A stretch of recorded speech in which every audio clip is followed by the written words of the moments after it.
Hope sex ring, Brice Taylor reports. Andy Perrow writes of sex slaves who are taken very young and used against their will for the sexual pleasures of the rich and famous and powerful. The courtroom is a place where evidence is heard, and whatever we have developed as a civilization regarding believable evidence should be apparent by the courtroom rules. What makes something real and believable? Photos when you have them, but what if you don't?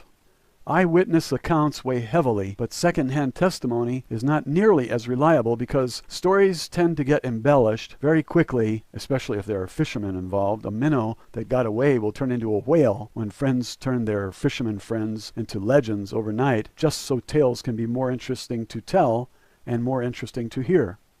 Personal testimony of witnesses to accidents who have no motive other than to tell the truth weigh heavily in court. And this story I'm going to read was much like that. Someone who was there and is bringing us the truth, the details, because we have no way of knowing about this otherwise. The Jacksons were raped as children. Boys raped by men. One of the boys was only 4 or 5 years old, and his name was Michael Jackson. I'm reading from a page called Prison Planet Forum, and the link is forum.prisonplanet.com. Brice Taylor is a mind control victim who was abused by Richard Nixon, and many won't open their minds to her story. They just can't believe that Tricky Dick could rape little girls in the White House, or that there would be a ring of pedophiles in the highest circles of government and Hollywood. How many common people are in jail for doing the same thing? How can any society punish ordinary people, but not those in government, not those who are famous, not those who are powerful and work behind the scenes? The crimes are identical, only those in government have an advantage, and so they should be treated differently, punished more severely, but instead they escape justice altogether.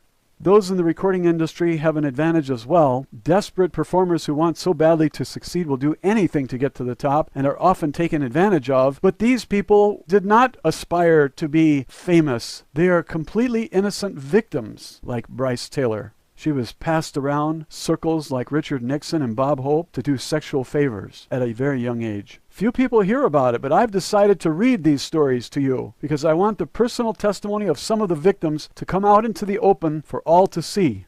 Maybe if I do this, others who have been victims will come forward, and we can begin to see reality more clearly. Those who were victims of priests over the centuries did not come forward, and they suffered alone. Today, more and more victims of perverted priests are coming forward to reveal a gigantic scandal, which clearly shows that the Catholic Church covered up crimes, moved priests around, and the culpability goes all the way to the Pope on this issue. Now the story. Chapter 21, The Hollywood Connection. Brice Taylor is talking about Michael Jackson.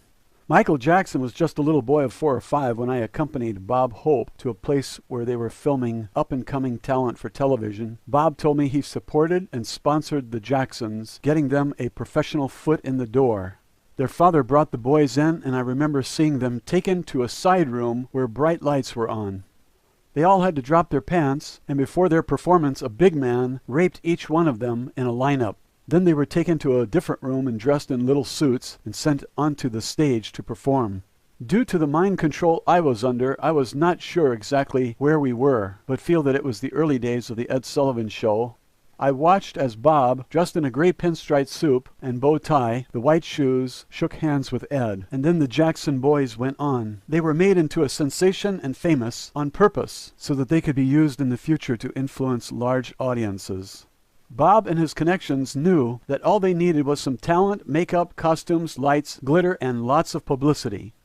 He said publicity was the most important ingredient. I was a teenager, and Bob said he wanted me to be present so I could learn the ropes to being a starlet.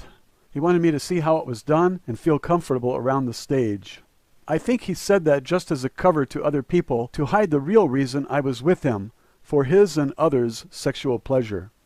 Bob explained to me how important clothes are to one with a public image to uphold. I had on a short, small, tight-fitting, low-cut, yellow sheath dress. I did as I was told and wore it along with the gold high heels I was provided. Bob was often the connection for new entertainment. The council used his connections for their own interest and got key entertainers in place for future use. Many were robots like me. I saw many of them get hurt. I never saw Bob get hurt, though. The Jacksons were hurt. I was witness to their abuse. The first time when they performed, Bob got them into the show, and then we left in the limo and watched from the television inside.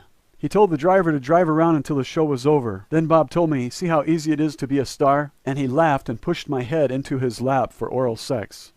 I think most would agree that the inherent love that is part of Michael Jackson's soul essence shines through for the world to see.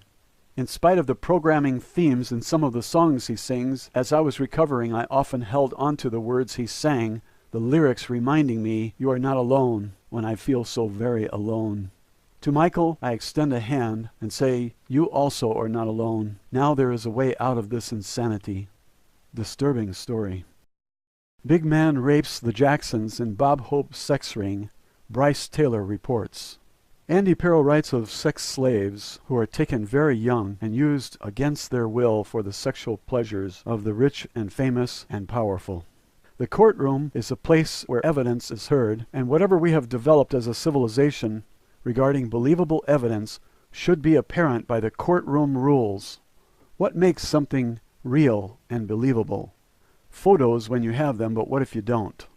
Eyewitness accounts weigh heavily, but second-hand testimony is not nearly as reliable because stories tend to get embellished very quickly, especially if there are fishermen involved. A minnow that got away will turn into a whale when friends turn their fishermen friends into legends overnight, just